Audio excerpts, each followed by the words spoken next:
Hi everyone, thank you for joining. It's really great to have you all here with us today. My name is JC and I will be hosting this session. This session is about HSBC as a bank, their financing of fossil fuel companies and examples of the devastating impact said projects are having. And talking about these topics now will be Katrin Ganswindt and Hassan Mehedi. And with that, I will leave the floor to the speakers. My name is Katrin Ganswindt. I'm Energy and Finance Campaigner at Urgewald in Germany. Some of you heard maybe already the ABC of Finance. And today I want to talk about one example, HSBC, the climate gangster, and the world's fossil bank. HSBC is a short for Hong Kong Shanghai Banking Corporation. In the wake of the Opium Wars, where British arms forced China to accept opium importations coming from British India, London established a colony in Hong Kong in 1865. Most of you will know that, but some of you might not know that HSBC was created in the same year in Hong Kong by a Scottish merchant specializing on the opium trade. Until today, the means of HSBC are to finance trade between Europe and Asia. In the beginning of the 90s, in anticipation of the transfer of Hong Kong's sovereignty back to China, the headquarters of HSBC was transferred to London. With the current market capitalization, as an explainer, market capitalization is the price of all outstanding shares, so all shares traded on the market. With a market capitalization of $107 billion, HSBC is UK's biggest bank. But what you heard already from the history, it's rather a Chinese bank. One indicator is, for example, that their finance reporting is always in English and in Chinese, so you see the importance for the market. Also, if you look at the revenues, this is reporting from HSBC itself, about half is generated in Asia. And Asia, as you might know, is really the ground zero of building new energy infrastructure. So what kind of energy infrastructure is financed in Asia really has an impact on the energy future of the whole planet. So after this very brief introduction, we'll have a look at their energy business, fossil business first. Here you see the link down below to Rainforest Action Network's Banking on Climate Change study. Every year, the Rainforest Action Network from the UK is looking at banks globally and what their fossil fuel financing looks like. And on top of the league table are usually US banks, followed by Canada and Japan. But if you look at Europe, really the UK banks are leading. Since the Paris Agreement was signed, HSBC financed fossil fuel companies with $87 billion. And alone in 2019, this was $27 billion. This is almost double the amount they financed fossil fuels in 2015 with. So it's still growing. This number makes HSBC world's 12th biggest fossil bank and really the second biggest in Europe. What they're especially deep in when looking at fossils apart from coal is oil and gas offshore. They are world's number 5 offshore financing bank. Since the Paris Agreement was signed, they put about $13.7 billion in the oil and gas industry drilling offshore. I want to have a deeper look though at coal because this is really what I know most about. Like some banks, they exclude, for example, mountaintop removal mining. That's a US mining method. They are also excluding new coal mines. And they don't take new customers, which make a revenue, the biggest share of their revenue with thermal coal mining. For mining, that's a good start, but not the state of the art for Europe. You will also see from the examples I show you later that this doesn't necessarily exclude the biggest miners. For coal power companies, they don't even have an exclusion on company level. And for those who listened to the ABC of Finance yesterday, you learned that it's really crucial to exclude company finance and not just projects, because this is the biggest share of financing for new coal infrastructure. So for coal power, they only exclude financing new coal projects, but even here they have terrible exclusions. They explicitly say they do that for projects in Bangladesh, Indonesia, and Vietnam they want to finance.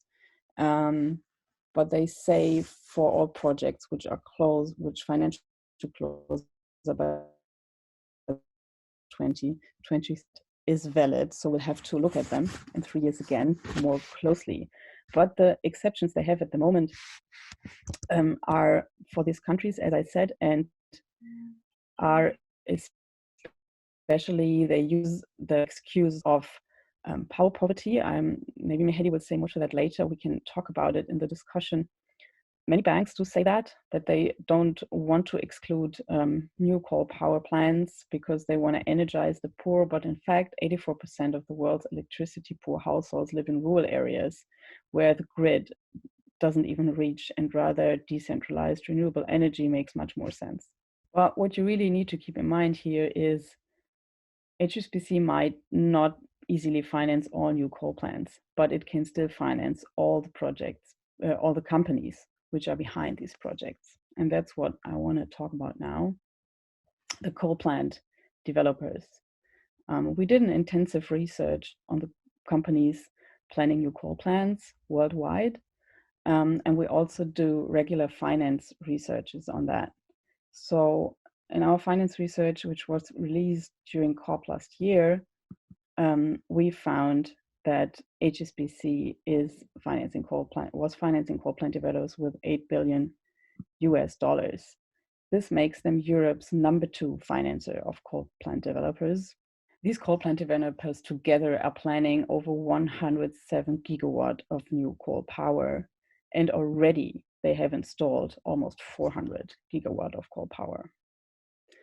If you're interested in looking up maybe the bank or asset manager of your choice, check out our page, coalex.org, under finance data, and you'll find more details on who's financing which coal plant developer as a whole. So let's have a closer look at some of the companies behind this new coal power projects. One important to mention is PLN. It's an Indonesian company, or the Indonesian power company, really. That's one of the biggest coal plant developer as a client for HSBC. And it's the 9th biggest coal plant developer worldwide, planning about 10 gigawatt of new coal power. This is about a third of the actually installed capacity of Indonesia so far. $2.3 billion were channeled from HSBC to PLN in the last 3 years.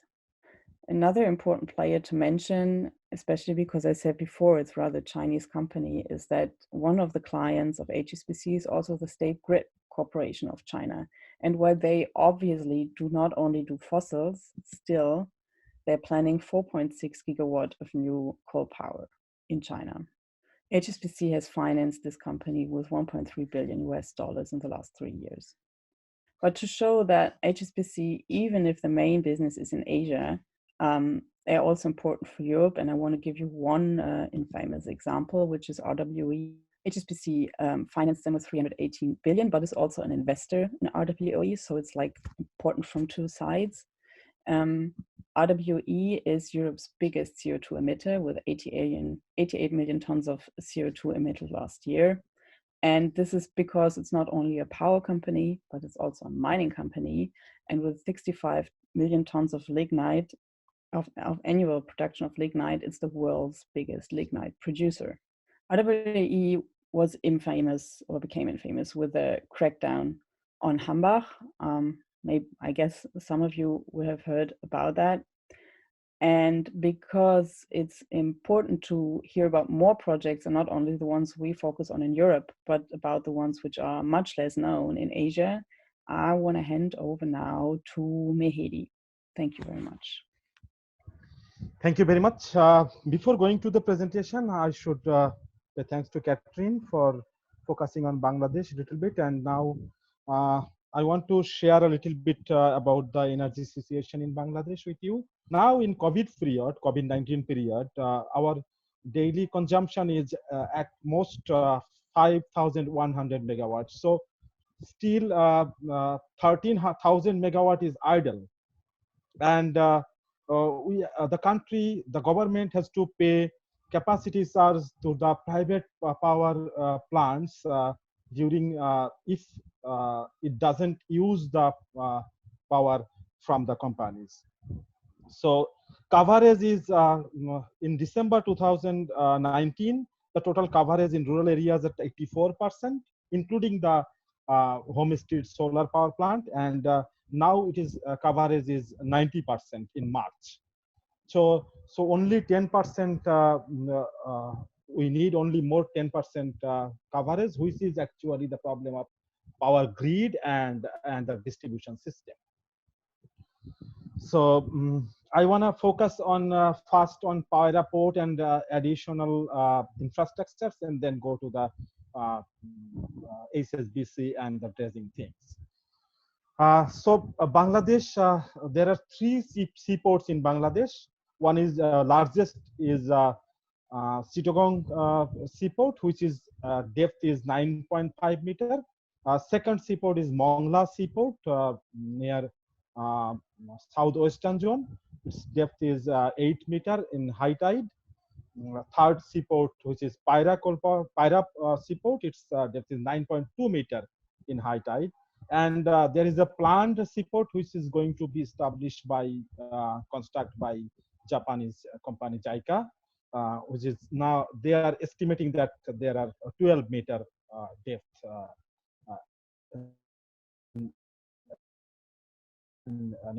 So let's the PAYRA seaport. It's established into started in 2013 and almost completed in primarily in 2016.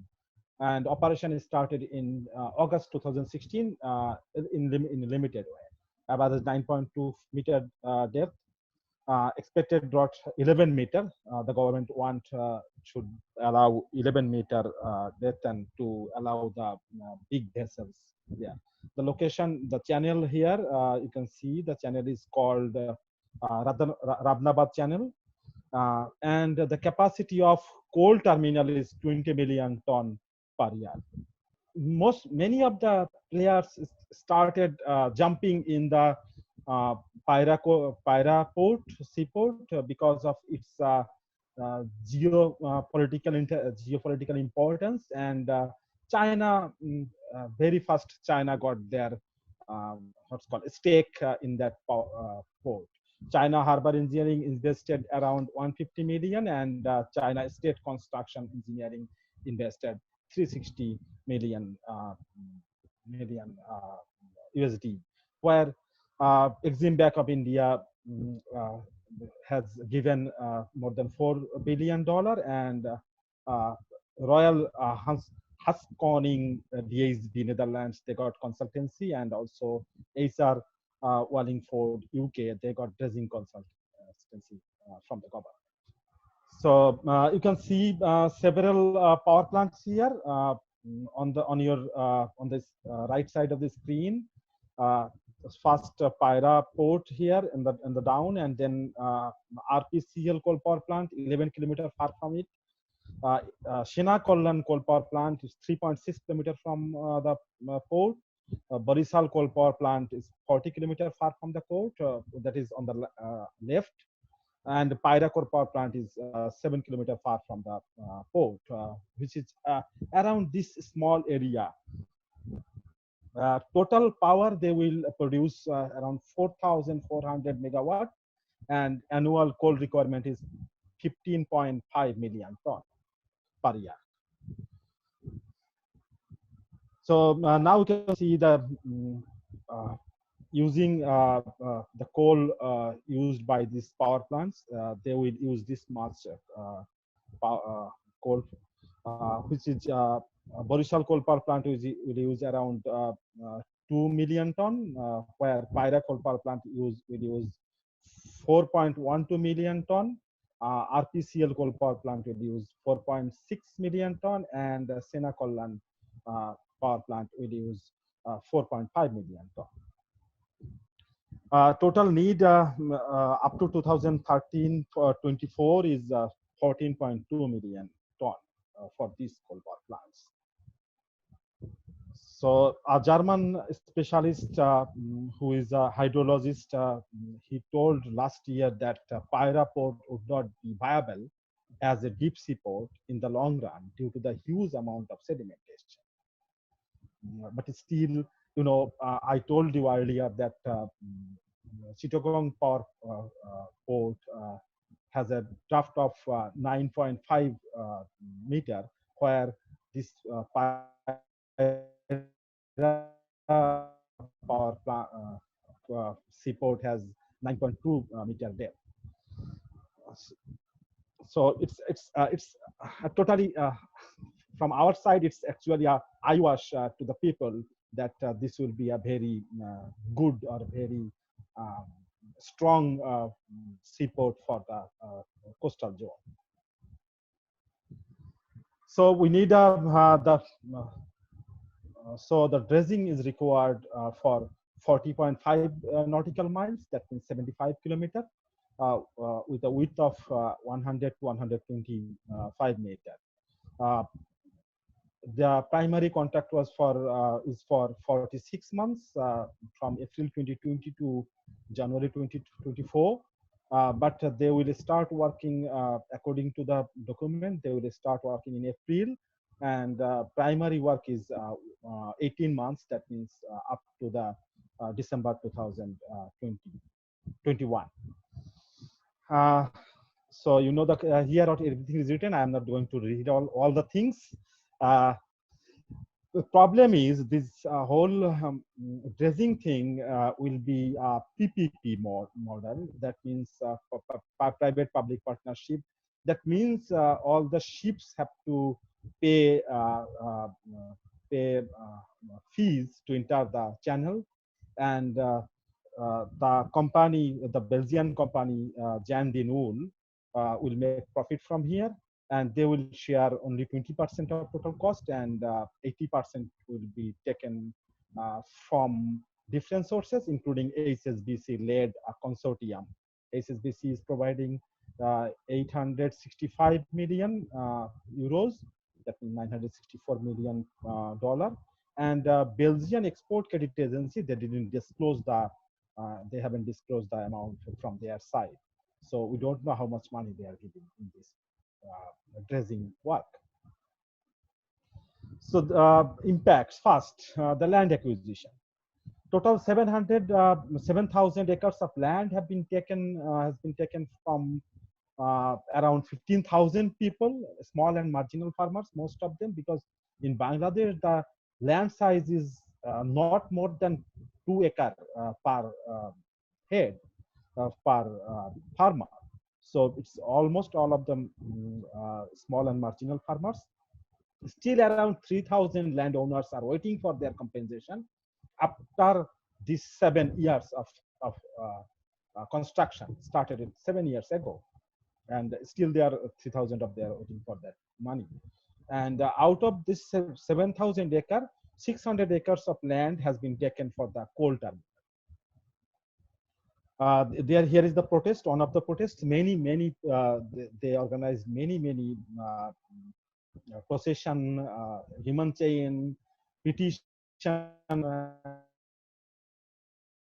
the High Court, and then the government forced them to withdraw their petition from the court, because they got people, usually the leader, 2 or 3 leaders I know who got around 13, 14 cases, court cases against them when they started this petition and movement. So the ESIA report itself says that crop production of the area totally wiped out. Agricultural land might be converted to non-agriculture land due to power plant and the port and induced infrastructure developed. And you see the after the port started, these lands, all of the signboards are different companies who took the land from the district office. That means district, here it's called district commissioner's office, and they put their signboard there. Energy, like petrol pump, the first one is petrol pump, that other one is cargo, the last one is a tanker services. This is the thing. HILSA is our what's called national fish of Bangladesh, and it also a very important part of Bangladeshi culture and also Indian people's culture. So this and Bangladesh produce almost 55% of HILSA of the world and export to India, Middle East, USA, and Europe. The ESI report itself says that Rabnabad channel is one of the suitable spawning ground of HILSA and Pangas and giant tiger prawn, which might be affected due they didn't take any measure to or any remedial measure to reduce the risk on HILSA fish. Impacts of grazing land. After this is a canal from the Rabnabad channel where this one power plant took the land. After the construction of coal terminal, 4 power plants, a cantonment, seaport, and additional housing infrastructures. The local farmers have no grazing land now, no land for vegetable production, and no work as they are not skilled workers. Flooding. The headline is wrong.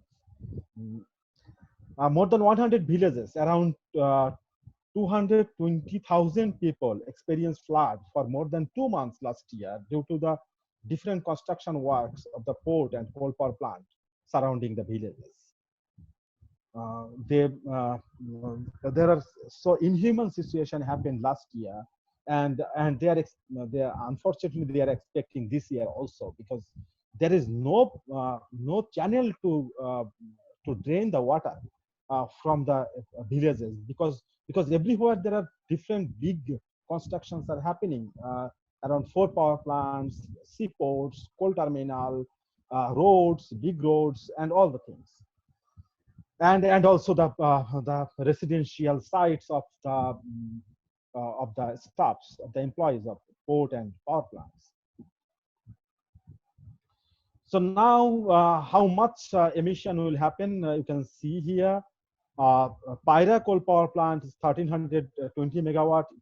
It will emit around 11.80 million tons of carbon dioxide per year. RPCL Potuakhali, it's around 1320 megawatt. It's, according to the ESI report, it's saying that 11.30 million ton of greenhouse it will emit. Senakalan coal power plant, it's also 1320 megawatt. It will emit around 12 million ton of carbons. Borishal coal power plant, which is 450 megawatt power plant, it will emit around 3.8 billion carbon. And PAYRA coal terminal operation phase, it will emit around 6.70 million ton of carbon. It is the conservative calculation, because I got it from all the authorities who are who are constructing this power plant. So if you calculate independently and as to the and additional infrastructures, if you take into account, then the emission maybe will be may double of the estimated one. So the 31st March 2020, Indonesian cargo came to the PAYRA seaport, which carried 22,225 tons of coal. Its name is CHIOS Trinity, which is actually should be renamed CHIOS Trinity. And the CHIOS Trinity already started unloading the coal in the port. Primarily, the authorities stopped unloading because of the fear of coronavirus, but later, due to the pressure from the policy leaders, especially from the high command, they started unloading the coal in the seaport, especially coal terminal. So this is the site where the coals are they're dumping. So our demand is to stop HSBC, stop dumping coal in our coastal zone. Thank you very much. I believe several people wanted to know whether we had email addresses for the CEO or chair people at HSBC. We do have a campaign where we ask people to email them to share exactly the kind of information we've been just talking about. I don't have the email address for Noel Quinn, who is currently the CEO of HSBC, but an email address that I think would be interesting to use is sustainability@hsbc.com. I think that would be a very good email to try for now. You could try finding lead people at HSBC on LinkedIn, potentially Twitter. I didn't find Noel Quinn there, but sustainability@hsbc.com is maybe a good starting point. Thank you so much, everyone.